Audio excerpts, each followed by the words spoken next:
Se não mudarmos as nossas perspectivas de visão, não herdaremos as promessas. É isso que está dizendo aqui.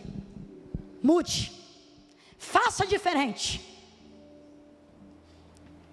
O olhar do povo estava tão comprometido lá, que quando chega e vê a terra, Moisés vai fazer o quê? Vai dar ordem a 12 espias. Os 12 vão lá e comprovam que tudo que Deus falou era verdade. Mas 10 espias estavam com a visão comprometida. Eles entendem, eles enxergam e eles comprovam que tudo que Deus disse em relação à terra era verdade. Então a palavra era verdade.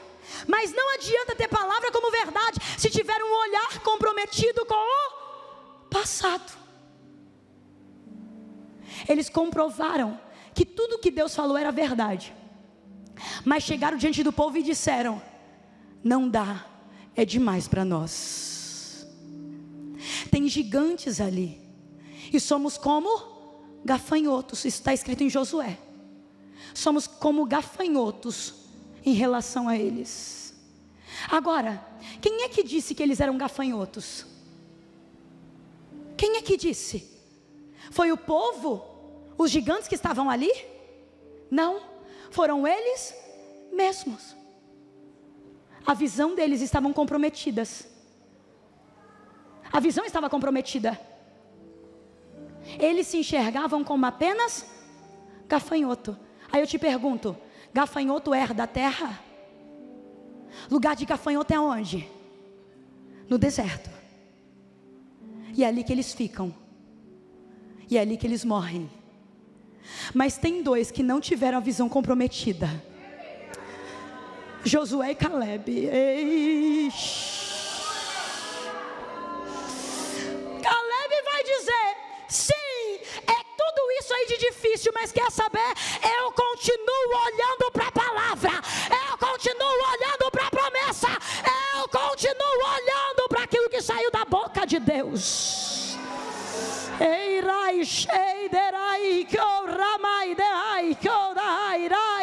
O Senhor está dizendo: para de se ver como gafanhoto, olhando para o passado e querendo morrer no deserto. O Senhor está dizendo: eu tenho algo mais, eu tenho algo mais. O céu tem mais, o céu tem mais. Só que você tem que estar com a sua visão alinhada com a palavra. Você tem que estar alinhado com aquilo que saiu da boca de Deus, com a palavra. Comece a olhar para você com a perspectiva da palavra. É isso que o autor está dizendo. Olhe para a palavra.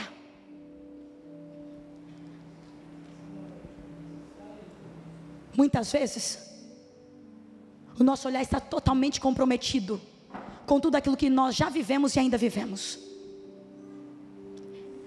Mas a proposta do céu hoje é: ousemos hoje a nos olhar pela ótica e perspectiva da palavra. Olhe para a tua história com a perspectiva da palavra. Olhe para a tua família na perspectiva da palavra. Porque se você for olhar para o teu marido que está lá, você saiu, ele foi para o bar beber, você saiu, teu filho foi se prostituir. Se você for olhar para o cenário, meu Deus, tu vai aprender como o povo no deserto e só murmurar, vai morrer no meio do caminho, não vai herdar a promessa. Mas não olhe na perspectiva do cenário, olhe na perspectiva da palavra. Olhe para tudo aquilo e vai dizer: quer saber? Eu e minha casa serviremos ao Senhor. Quer saber, cenário? Eu e a minha casa serviremos ao Senhor. A minha boca não é movida pelo cenário, a minha boca é movida pela palavra, por aquilo que sai da boca dele.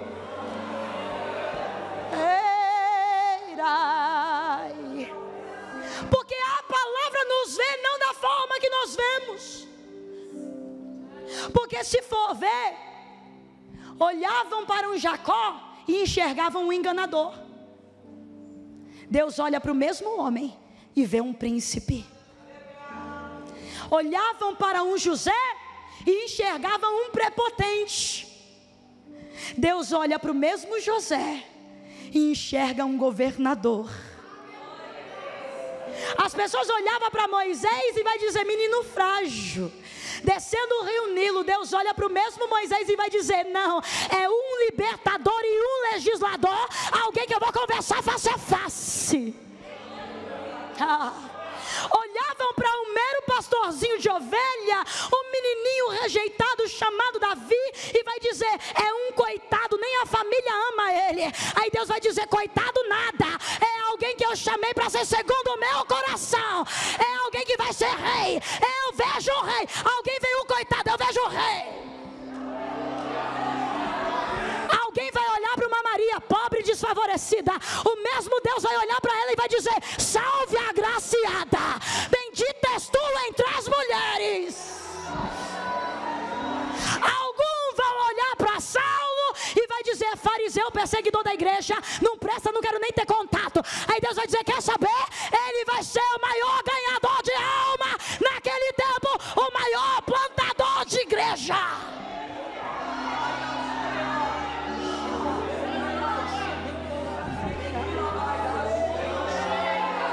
Comece a alinhar teu olhar com a palavra.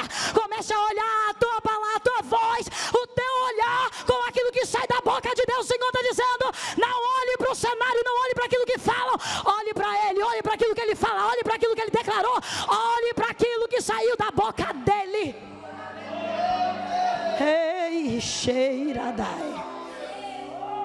Alinhe tua visão com a palavra hoje. Ai, decouradai, shedei. Eu sinto a graça de Deus aqui neste lugar. Ei, shei. Ai, decouramai, shedei, shadai, couradai, shedei. Ai, derai, tu chegou aqui cansado. Tu chegou aqui cansada querendo desistir de tudo. O Senhor está dizendo: sabe por que chegou cansado? Porque tua visão está para o deserto. Comece a olhar para a palavra. Comece a olhar para a promessa. Comece a olhar para aquilo que saiu da boca dele. Porque não volta vazio. Não volta vazio. Shedei-kou. Agora temos que entender algo. Aqui, quando o autor aos Hebreus vai dizer: a palavra é viva, isso aqui está fazendo referência direta com João capítulo 1 e versículo 1. E o que está escrito lá, Ruth?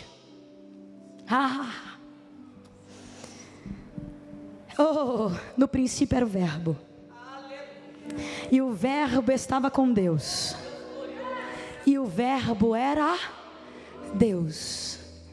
Essa palavra que o autor aos Hebreus está dizendo, sabe quem é? É Jesus Cristo de Nazaré. Essa palavra aqui é o que ele está dizendo. O que ele está dizendo lá, Ruth? É o verbo. E o que é verbo? Palavra em movimento, palavra em atividade, palavra que não fica parada. Quando ela é pronunciada, quando ela vem, ela causa efeito nela mesma. Essa é a palavra viva, é a palavra viva, essa palavra é Jesus. Esse Jesus que ficou sem movimento nenhum lá na cruz do Calvário na sexta-feira, mas este que ficou sem movimento, ao terceiro dia ressuscitou. Ele foi até a morte para matar a morte, e ele trouxe vida para ser a ressurreição e a vida, para ser a palavra viva, a palavra em movimento.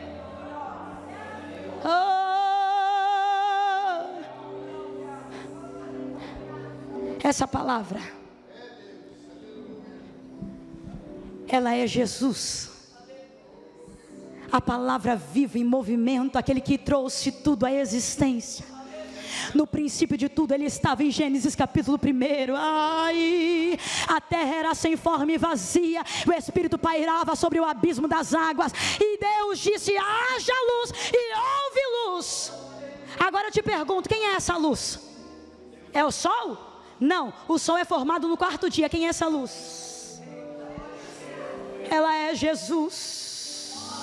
A palavra viva, a palavra em movimento, a palavra que estava desde a fundação do mundo. Ele viveu, Ele é o Cordeiro preparado antes da fundação do mundo. Ele é a palavra viva em movimento. Aquilo que trouxe à existência tudo que nós enxergamos hoje. Bará, palavra criativa, a palavra que não depende de uma matéria-prima para formar outra. Alguém foi formar este púlpito aqui, precisou de uma matéria-prima para formar o vidro. Não, essa palavra viva não depende de matéria-prima. A própria palavra dela cria o que não existe. A própria palavra dela cria o que não há e o que não existe de matéria-prima. Agora, quando essa palavra ressuscita, se torna a palavra viva. E quando estamos com Ele, cumpre-se o que Paulo vai dizer em Efésios capítulo 2, versículo 6. O que Paulo vai dizer, Ruth? Deus nos ressuscitou com Ele, para que com Ele nós sejamos entronizados no lugar celestial, em lugares celestiais, em regiões celestiais. Essas regiões celestiais é um lugar que tem guerras, como Efésios 6 vai dizer. Mas também como Efésios 1 vai dizer, que lá é o lugar onde está toda a sorte de bênção para mim e para a sua vida. E é lá que Cristo está. É lá que a palavra viva está. É nos lugares celestiais. É somente neste lugar que podemos ter a nossa visão ampliada. É somente neste lugar, numa visão do quê? De cima para baixo. Não numa visão de baixo para cima. É neste lugar que Deus nos coloca para nos apropriarmos de todas as promessas. Porque é exatamente isso. Não é para onde eu olho, mas do lugar onde eu olho. Porque a perspectiva do autor aos Hebreus é: amplie sua visão. Só que a sua visão não é somente para onde você está olhando, para o deserto, para a perseguição, mas da onde você está olhando. Da onde que você está olhando? Qual é a ótica que tu está olhando? É numa perspectiva de cima para baixo, ou numa perspectiva de baixo para cima? Porque se for numa perspectiva de baixo para cima, qualquer problema é grande demais para você resolver. Qualquer perseguição é grande demais para você desistir, entregar a carteirinha e sair da igreja. Mas quando você tem os seus olhos mudados e você está no lugar certo, nas regiões celestiais com a palavra viva, a ótica começa a mudar. Você vive o mesmo cenário de dor, você vive a mesma afronta de lutas, mas você está em outro lugar. Você enxerga de outro lugar. Você tem outro foco, você tem outra visão. Porque quando eu olho do vale é uma coisa, quando eu olho do monte é outra coisa. Alguém já andou de avião aqui? Quando o avião começa a alçar voos, ele começa a subir, subir, subir, ficar numa altura grandiosa, de modo que aqueles prédios, que quando estamos aqui embaixo, não consigo nem enxergar o topo, aqueles arranha-céu, se torna que tamanho? Tão grande como uma formiga. Porque não é o que você vê, é da onde você enxerga, é da onde você vê.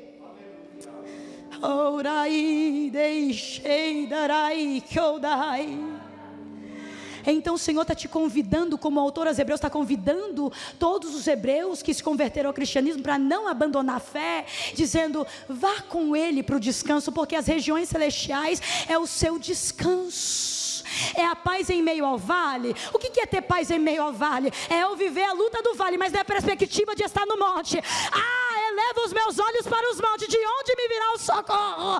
O meu socorro vem do Senhor que fez os céus e a terra. E o salmista está num vale, o salmista está no vale, mas a ótica dele está de cima para baixo. A ótica dele está de cima para...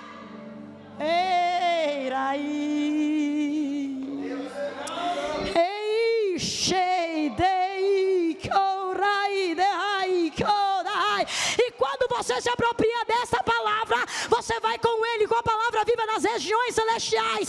Aí tu quer saber? Tu vive a mesma afronta, o mesmo esposo, a mesma casa, mas tu não tem a mesma ótica, porque a palavra viva está em movimento. A palavra viva está em movimento. A ótica, o teu olhar está para a palavra, para aquilo que saiu da boca dele.